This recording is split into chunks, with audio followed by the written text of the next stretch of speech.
El mecanismo que subyace a la metacromasia se relaciona con la presencia de polianiones en el tejido. Cuando estos tejidos se tiñen con una solución concentrada de un colorante básico, como el azul de toluidina, las moléculas del colorante se encuentran lo suficientemente próximas entre sí como para formar agregados diméricos y poliméricos. Las propiedades de absorción de estos agregados difieren de las propiedades de absorción individuales de las moléculas de colorante que no se encuentran agregadas. Las estructuras celulares y tisulares que presentan altas concentraciones de grupos sulfato y fosfato ionizados, como la sustancia fundamental del cartílago en su estado ionizado, los gránulos de heparina de los mastocitos y el retículo endoplasmático rugoso de los plasmocitos, manifiestan metacromasia. En consecuencia, el azul de toluidina adquiere una coloración que varía del púrpura al rojo cuando tiñe estos componentes. Grupos aldehído y reactivo de Schiff. La capacidad de la fucsina básica decolorada, conocida como reactivo de Schiff, para reaccionar con los grupos aldehído, da lugar a la aparición de una coloración roja característica. Este fenómeno constituye la base tanto de la reacción de ácido periódico de Schiff como de la reacción de Feulgen. La reacción de ácido periódico de Schiff tiñe hidratos de carbono y macromoléculas que los contienen en abundancia. Se utiliza para poner de manifiesto el glucógeno en las células, el moco en diversas células y tejidos, así como la membrana basal subyacente en los epitelios y las fibras reticulares del tejido conjuntivo. El reactivo de Schiff también se emplea en la reacción de Feulgen, la cual se fundamenta en una hidrólisis suave con ácido clorhídrico para teñir el ácido desoxirribonucleico. La reacción de ácido periódico de Schiff se fundamenta en los siguientes principios. Los anillos de exosa de los hidratos de carbono contienen átomos de carbono contiguos, cada uno de los cuales porta un grupo hidroxilo. Las exosaminas de los glucosaminoglucanos también presentan átomos de carbono contiguos. En este caso, uno de ellos lleva un grupo hidroxilo, mientras que el otro porta un grupo amino. El ácido periódico rompe la unión existente entre estos átomos de carbono adyacentes, lo que da lugar a la formación de grupos aldehído. Posteriormente, dichos grupos aldehído reaccionan con el reactivo de Schiff, produciendo una coloración púrpura característica. La tinción con ácido periódico de Schiff de la membrana basal y de las fibras reticulares se fundamenta en su contenido de proteoglucanos o en su asociación con ellos, entendidos como hidratos de carbono complejos unidos a un núcleo proteínico. Este método de tinción constituye una alternativa a las técnicas de impregnación argéntica, las cuales también se basan en la reacción con las moléculas de sacáridos presentes en los proteoglucanos. En esta figura se presenta una microfotografía de tejido renal teñido mediante el método histoquímico del ácido periódico de Schiff. Esta técnica permite demostrar y localizar los hidratos de carbono y las macromoléculas ricas en estas sustancias. Las membranas basales muestran positividad para esta tinción, lo que se evidencia por la coloración magenta observable en dichas estructuras. Los túbulos renales se encuentran delimitados por una membrana basal teñida que rodea sus contornos. Asimismo, los capilares glomerulares y el epitelio de la cápsula de Bowman presentan membranas basales positivas a esta reacción. La tinción de contraste con hematoxilina posibilita la visualización de los núcleos celulares. La imagen corresponde a un aumento de 320 veces. Consideraciones funcionales. Microespectrofotometría de Feulgen. La microespectrofotometría de Feulgen es una técnica desarrollada para estudiar los incrementos del contenido de ácido desoxirribonucleico en las células durante el desarrollo, así como para analizar la ploidía, es decir, el número de veces que se multiplica el contenido normal de ácido desoxirribonucleico de una célula. Se considera que una célula normal que no se encuentra en división es diploide, mientras que un espermatozoide o un óvulo son haploides. Para la cuantificación del ácido desoxirribonucleico nuclear se emplean dos metodologías: la citometría estática, aplicada a secciones de tejido, y la citometría de flujo, utilizada para el análisis de células individuales. La citometría estática de muestras tumorales teñidas mediante la reacción de Feulgen combina la microespectrofotometría con un sistema de imágenes digitalizadas para medir la absorción de la luz emitida por las células y los grupos celulares a una longitud de onda de 560 nanómetros. En contraste, la citometría de flujo utiliza instrumentos diseñados para detectar exclusivamente células individuales que atraviesan un sensor mientras se desplazan en un medio líquido. Esta técnica permite realizar un análisis rápido y cuantitativo a nivel de célula individual mediante la medición de la emisión de luz fluorescente. En la actualidad, la microespectrofotometría de Fulgen se emplea para estudiar las variaciones en el contenido de ácido desoxirribonucleico en células en división que atraviesan procesos de diferenciación. Asimismo, se utiliza en el ámbito clínico para analizar la presencia de cantidades anómalas de cromosomas, es decir, patrones de ploidía alterados en células malignas. En el caso de las células tumorales que conservan un patrón predominantemente diploide, se considera que están bien diferenciadas. Los tumores formados por este tipo de células presentan un pronóstico más favorable que aquellos caracterizados por aneuploidía, en los que el contenido de ácido desoxirribonucleico no corresponde a múltiplos de la cantidad haploide o por la presencia de células tetraploides.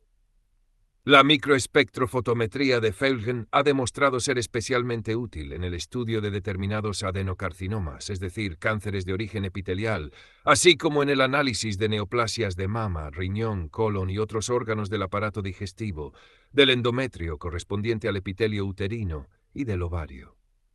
Esta técnica constituye una de las herramientas de mayor valor para los patólogos al momento de evaluar el potencial metastásico de estos tumores y durante la toma de decisiones relacionadas con el pronóstico y el tratamiento. Digestión enzimática. La digestión enzimática de una sección adyacente de un componente específico teñido, como el glucógeno, el ácido desoxirribonucleico o el ácido ribonucleico, puede emplearse para confirmar la identidad del material teñido. El material intracelular que se tiñe mediante la reacción de ácido periódico de Schiff puede identificarse como glucógeno mediante el tratamiento previo de los cortes con diastasa o amilasa. La ausencia de tinción tras este tratamiento confirma de manera positiva que el material teñido corresponde a glucógeno. De manera similar, el pretratamiento de los cortes histológicos con desoxirribonucleasa impedirá la tinción de Fulgen en esas secciones, mientras que el tratamiento de muestras de epitelios secretores de proteínas con ribonucleasa evitará la tinción del ergastoplasma con colorantes básicos.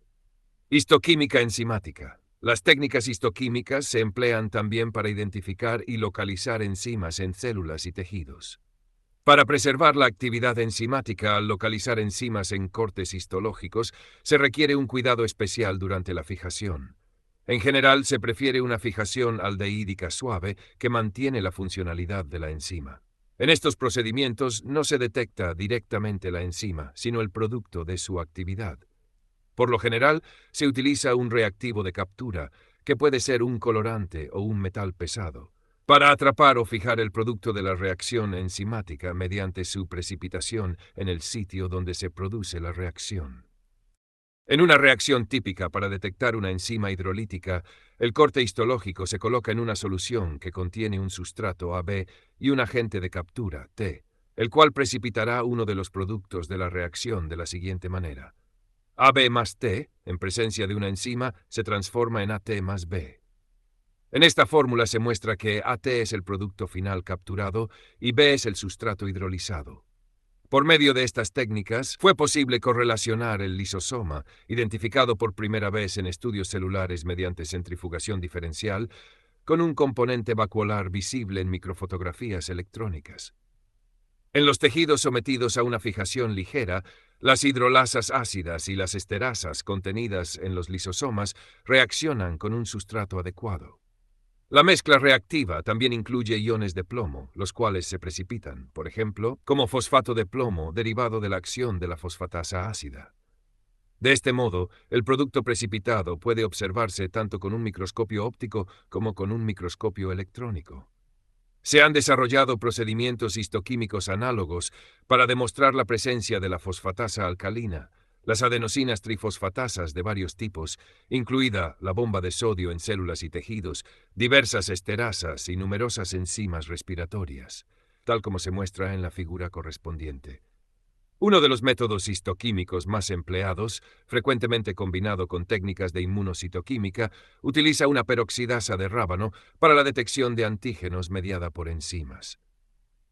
Un sustrato ampliamente utilizado para esta peroxidasa es la 3,3'-diaminobencidina, un compuesto orgánico incoloro que genera un producto insoluble de color pardo en el sitio de la reacción enzimática, tal como se observa en la figura correspondiente. El producto de esta reacción puede localizarse de manera precisa dentro de las células, lo que permite obtener imágenes de alta resolución tanto con un microscopio óptico como con un microscopio electrónico. Inmunocitoquímica. La especificidad de la interacción entre el antígeno y el anticuerpo constituye el fundamento de la inmunocitoquímica. Los anticuerpos, también conocidos como inmunoglobulinas, son glucoproteínas producidas por células especializadas del sistema inmunitario como respuesta a una proteína extraña o antígeno. Procedimientos histoquímicos con microscopía de luz y electrónica. A. En esta microfotografía electrónica se observa la localización de la adenosina trifosfatasa de membrana en células epiteliales de la vesícula biliar de un conejo. Las áreas oscuras visibles en la microfotografía electrónica indican la ubicación de la enzima adenosina trifosfatasa. Esta enzima se detecta en la membrana plasmática, específicamente en los dominios laterales de las células epiteliales, que corresponden a la localización de las bombas de sodio con carga positiva. Estas células epiteliales participan en el transporte activo de moléculas a través de la membrana plasmática. B. En la figura correspondiente se muestran macrófagos teñidos mediante un método histoquímico que utiliza anticuerpos marcados con peroxidasa y el reactivo diaminobencidina. Se tiñó una sección de riñón de ratón con hipertensión vascular renal, incluida en parafina, para detectar la proteína marcadora específica F4/80 positiva, expresada exclusivamente en la superficie de los macrófagos. Inicialmente, los cortes expusieron anticuerpos primarios de rata dirigidos contra antígenos de ratón F4/80 positivos, seguidos de la incubación con anticuerpos secundarios inmunoglobulina G de cabra dirigidos contra inmunoglobulina G de rata, marcados con peroxidasa de rábano picante. Posteriormente, la muestra fue lavada y tratada con una solución tampón que contenía diaminobencidina. En las regiones donde se encuentran macrófagos se observa un precipitado de color marrón, producto de la oxidación de la diaminobencidina por la peroxidasa de rábano picante. La tinción de contraste con hematoxilina permite visualizar los núcleos celulares. En el laboratorio, los anticuerpos pueden purificarse a partir de la sangre y conjugarse, es decir, asociarse, con un colorante fluorescente. En términos generales, los colorantes fluorescentes, también denominados fluorocromos, son compuestos químicos que absorben luz de determinadas longitudes de onda, como la luz ultravioleta, y posteriormente emiten luz visible con una longitud de onda específica, por ejemplo verde, amarilla o roja. La fluoresceína, que es el colorante más utilizado, absorbe luz ultravioleta y emite luz verde. Los anticuerpos conjugados con fluoresceína pueden emplearse en cortes de tejidos congelados o ligeramente fijados, montados sobre un portaobjetos de vidrio, para localizar un antígeno en células y tejidos. La reacción entre el anticuerpo y el antígeno puede observarse y documentarse mediante un microscopio de fluorescencia o un microscopio confocal, el cual permite obtener una reconstrucción tridimensional de los tejidos analizados, como se ilustra en la figura correspondiente. En la inmunocitoquímica se emplean dos tipos de anticuerpos: los policlonales, que se obtienen a partir de animales inmunizados, y los monoclonales, que son producidos por líneas celulares inmortalizadas capaces de duplicarse de manera continua. En un procedimiento habitual, una proteína específica, como la actina, se aísla a partir de una célula muscular de una determinada especie, por ejemplo, una rata, y se inyecta en la circulación de otra especie, como un conejo. En el conejo inmunizado, su sistema inmunitario reconoce las moléculas de actina provenientes de la rata como un antígeno extraño. Este reconocimiento desencadena una cascada de reacciones inmunitarias que activa múltiples grupos, o clones, de células inmunitarias denominadas linfocitos B. La activación de estos clones de linfocitos B conduce finalmente a la producción de anticuerpos dirigidos contra la actina. En conjunto, estos anticuerpos policlonales constituyen una mezcla de diferentes anticuerpos generados por numerosos clones de linfocitos B, en la cual cada clon reconoce regiones distintas de la molécula de actina. Los anticuerpos se extraen de la sangre, se purifican y se conjugan con un colorante fluorescente. Posteriormente, pueden utilizarse para localizar moléculas de actina en tejidos o células de rata. Si la actina está presente en una célula o en un tejido, como en el caso de un fibroblasto del tejido conjuntivo, el anticuerpo marcado con fluoresceína se une a la actina, y esta reacción puede observarse mediante un microscopio de fluorescencia. Los anticuerpos monoclonales son aquellos producidos por una línea celular secretora de anticuerpos que se origina a partir de un único grupo, o clon, de linfocitos B. La existencia de un solo clon que se transforma en una línea celular se observa en individuos con mieloma múltiple, un tumor derivado de una única célula plasmática productora de anticuerpos. Los pacientes con mieloma múltiple generan una gran población de anticuerpos homogéneos e idénticos, todos con la misma especificidad frente a un antígeno determinado.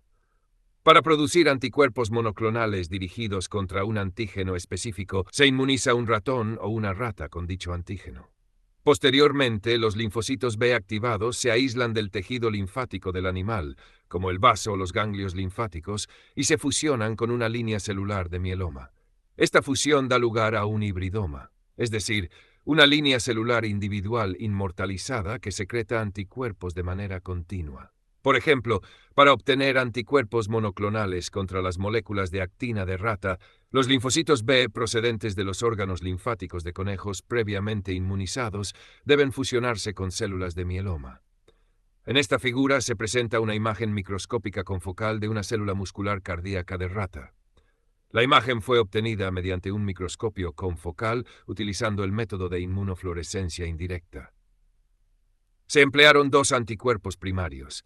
El primero reconoce un transportador específico de lactato, denominado transportador de monocarboxilatos 1, y se detecta mediante un anticuerpo secundario conjugado con rodamina, que emite fluorescencia roja.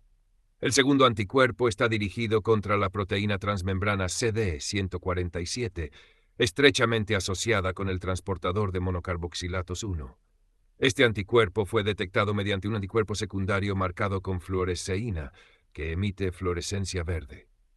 La superposición de ambas señales produce una coloración amarilla en las regiones donde los dos anticuerpos secundarios marcados se localizan de manera conjunta y precisa dentro de la célula muscular cardíaca.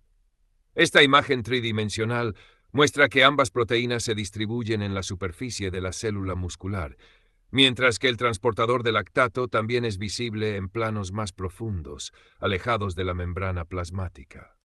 Correlación clínica. Uso de anticuerpos monoclonales en medicina. Los anticuerpos monoclonales se emplean de manera extensa en las técnicas inmunocitoquímicas y además poseen numerosas aplicaciones clínicas.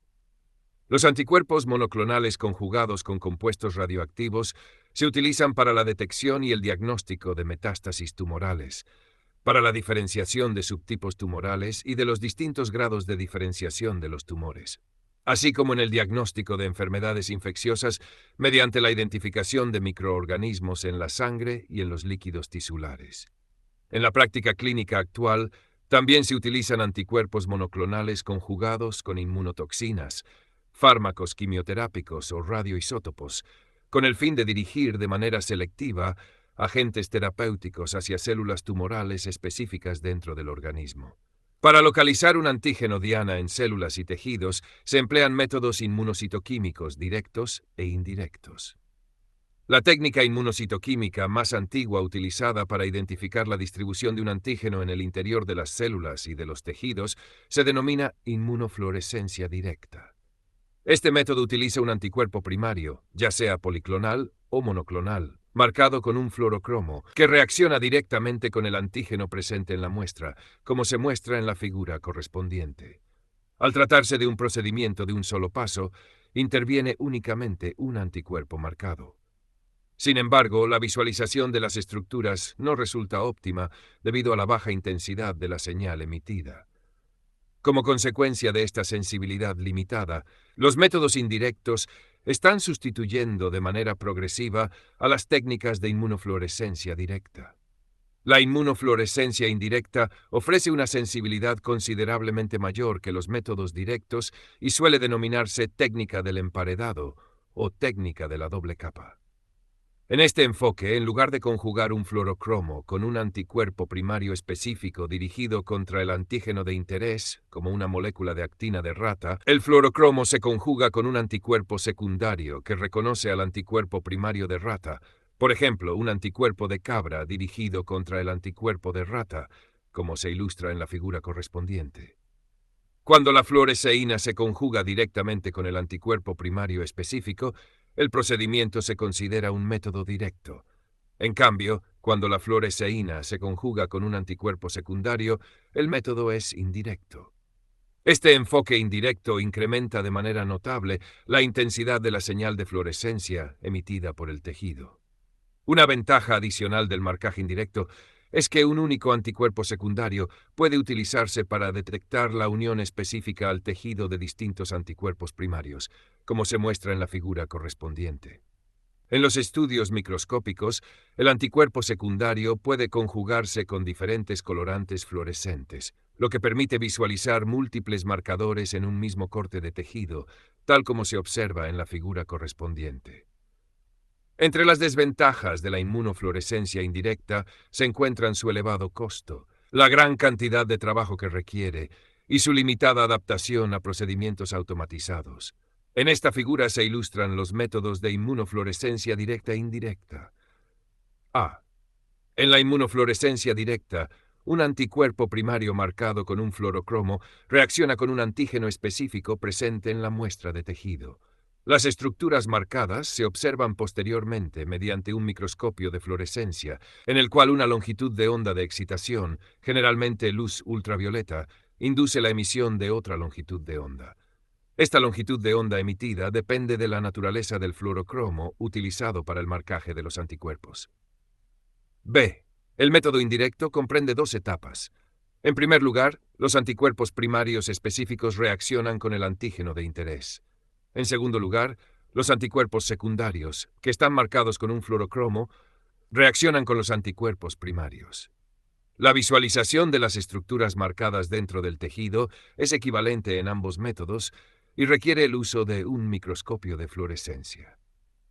En la figura correspondiente se muestran microtúbulos e histonas específicas del núcleo visualizados mediante métodos inmunocitoquímicos combinados con microscopía de expansión.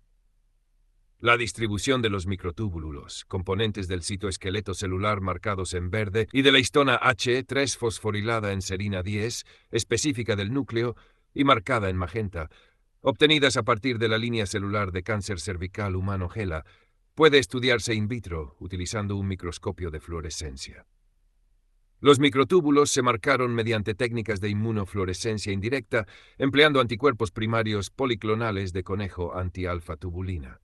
Y se visualizaron mediante anticuerpos secundarios de cabra dirigidos contra anticuerpos de conejo, conjugados con un colorante fluorescente verde denominado Alexa-Fluor 488. Las histonas se marcaron con anticuerpos primarios monoclonales de ratón, dirigidos contra la histona H3 fosforilada en serina 10, y se visualizaron mediante anticuerpos secundarios de cabra dirigidos contra anticuerpos de ratón, conjugados con un colorante fluorescente denominado CF633. Se realizó una tinción de contraste del ácido desoxirribonucleico de los núcleos con una coloración azul inespecífica, conocida como tinción DAPI. La red de microtúbulos se observa con gran nitidez gracias a la alta resolución proporcionada por el procedimiento de microscopía de expansión, con un factor de expansión de 4,2. También es posible conjugar anticuerpos policlonales o monoclonales con otras moléculas, como enzimas, por ejemplo, la peroxidasa de rábano. Estas enzimas convierten sustratos incoloros, como el diaminobencidina, en un producto insoluble de color específico que precipita en el sitio de la reacción enzimática. La tinción resultante de este método de inmunoperoxidasa puede observarse mediante microscopía óptica, utilizando técnicas inmunocitoquímicas directas o indirectas. En otra variante, la molécula de anticuerpo puede unirse a partículas de oro coloidal o a ferritina, una proteína que contiene hierro. Estos marcadores electrodensos permiten la visualización directa de la localización del anticuerpo mediante microscopía electrónica. Técnicas de hibridación. La hibridación es un método empleado para localizar ácido ribonucleico mensajero o ácido desoxirribonucleico mediante el apareamiento de la secuencia de interés con una hebra complementaria de una sonda de nucleótidos. En términos generales, el concepto de hibridación se refiere a la capacidad de las moléculas monocatenarias de ácido ribonucleico o ácido desoxirribonucleico de interactuar y unirse específicamente a secuencias complementarias. En el laboratorio, este procedimiento requiere primero el aislamiento del ácido desoxirribonucleico o del ácido ribonucleico de la muestra, que luego se mezcla con una sonda de nucleótidos complementaria. La formación del híbrido se detecta con mayor frecuencia utilizando un marcador, por ejemplo, radioactivo, incorporado a uno de los componentes del híbrido, lo que permite visualizar la localización de la secuencia específica. La unión de la sonda con la secuencia de interés puede realizarse en una solución o sobre una membrana de nitrocelulosa. En la hibridación in situ, la sonda de nucleótidos se une a la secuencia específica de ácido desoxirribonucleico o ácido ribonucleico dentro de células o tejidos, como células cultivadas o embriones completos. Esta técnica permite localizar secuencias de nucleótidos específicas, incluso aquellas presentes en cantidades tan pequeñas como 10 o 20 copias de ácido ribonucleico mensajero o ácido desoxirribonucleico por célula. Para la hibridación in situ se emplean diferentes tipos de sondas de nucleótidos. Las sondas de oligonucleótidos pueden ser tan cortas como 20 a 40 pares de bases, mientras que las sondas de ácido desoxirribonucleico monocatenario o bicatenario son considerablemente más largas, llegando a contener hasta 1000 pares de bases. Para la localización específica del ácido ribonucleico mensajero, se utilizan sondas de ácido ribonucleico complementarias. Estas ondas pueden estar marcadas con isótopos radioactivos, como fósforo con carga positiva 32, azufre con carga positiva 35 o tritio, o con nucleótidos modificados específicamente, como la digoxigenina, o con biotina, un marcador covalente de uso múltiple. Las ondas radioactivas se detectan y visualizan mediante autorradiografía, mientras que la digoxigenina y la biotina se identifican mediante métodos inmunocitoquímicos y citoquímicos, respectivamente. La fuerza de los enlaces entre la sonda y la secuencia complementaria depende del tipo de ácido nucleico presente en las dos cadenas. Se establece un enlace más fuerte entre una sonda de ácido desoxirribonucleico y su cadena complementaria, mientras que el enlace es más débil entre una sonda de ácido ribonucleico y su cadena complementaria. Cuando se espera que una muestra de tejido contenga cantidades muy bajas de ácido ribonucleico mensajero o de un transcrito viral, se pueden emplear métodos de amplificación para incrementar la cantidad de ácido nucleico. Para el ácido desoxirribonucleico se utiliza la reacción en cadena de la polimerasa, mientras que para el ácido ribonucleico se emplea la reacción en cadena de la polimerasa con transcripción inversa. Los transcritos amplificados obtenidos mediante estos procedimientos generalmente se detectan mediante sondas de nucleótidos complementarias marcadas con técnicas estándar de hibridación in situ.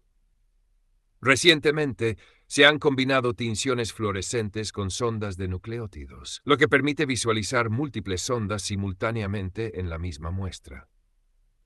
Esta técnica, denominada hibridación in situ con fluorescencia, tiene un amplio uso en la clínica para estudios genéticos. Por ejemplo, es posible utilizar una sonda hibridada con cromosomas en metafase para identificar la posición cromosómica de un gen específico. La técnica de hibridación in situ con fluorescencia permite examinar de manera simultánea los cromosomas, la expresión génica y la distribución de productos génicos, como proteínas patológicas o anómalas. Actualmente existe una amplia variedad de sondas fluorescentes específicas disponibles en el mercado, empleadas en procedimientos clínicos de cribado para el cáncer de cuello uterino o para la detección de células infectadas con el virus de inmunodeficiencia humana. Asimismo, esta técnica se utiliza en pruebas de diagnóstico prenatal, permitiendo visualizar cromosomas en células fetales obtenidas mediante amniocentesis o muestreo de vellosidades coriónicas, con el fin de detectar anomalías cromosómicas.